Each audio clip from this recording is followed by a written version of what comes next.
Lok Sabha secretariat, Lok Sabha सचिवालय का ये इंस्ट्रक्शनल ऑर्डर है, ऑर्डर नंबर 1341 डेटेड 31 जनवरी 2018।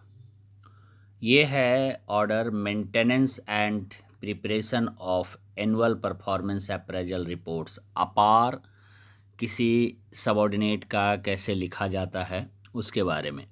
इसका एक पैरा नंबर है 4। हम हिंदी में इसे सुनाते हैं कि क्या कहता है। किसी सबऑर्डिनेट का वार्षिक मूल्यांकन कैसे किया जाता है, क्या ध्यान में रखना है। एक पैरा इसमें, पैरा नंबर 4। अपार के माध्यम के कार्य निष्पादन के मूल्यांकन को मानव संसाधन विकास के लिए आधार के रूप में उपयोग किया जाना चाहिए।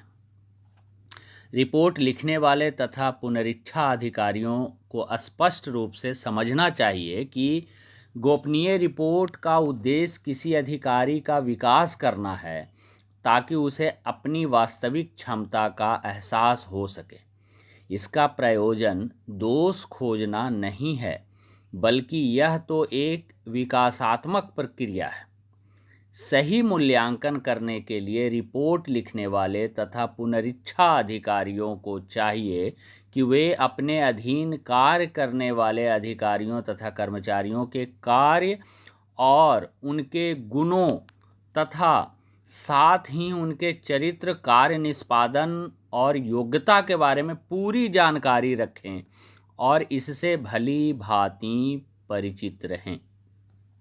रिपोर्ट लिखने वाले अधिकारी तथा पुनरीक्षा अधिकारी को संबंधित अधिकारी की रिपोर्ट लिखते समय उसके कार्य निष्पादन, व्यवहार अथवा उसे के समग्र व्यक्तित्व में कमियों का उल्लेख करने में संकोच नहीं करना चाहिए। तथापि ऐसी प्रविष्टियां सुस्थापित तथ्यों पर आधारित होनी चाहिए, केवल संदेह के आधार पर नहीं।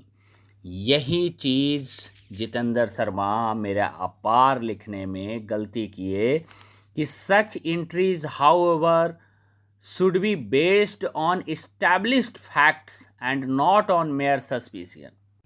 एक और इसका पैरा देखिए, पैरा नंबर 5।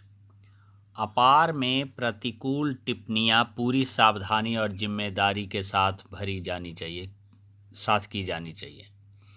रिपोर्ट लिखने वाले पुनरीक्षा अधिकारी को अपने अधीन कार्यरत अधिकारियों तथा कर्मचारियों की कमियों का पता लगने पर उन कमियों को उन अधिकारियों और कर्मचारियों के ध्यान में लाने का पूरा प्रयास करना चाहिए ताकि वो कमियां दूर की जा सकें।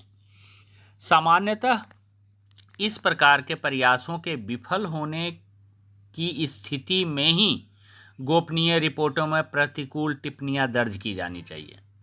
ऐसा करते समय रिपोर्ट लिखने वाले पुनरीक्षा अधिकारी को उसके ध्यान में आई कमियों को दूर करने के लिए उसके द्वारा किए गए प्रयासों तथा उसके परिणाम का उल्लेख भी करना चाहिए।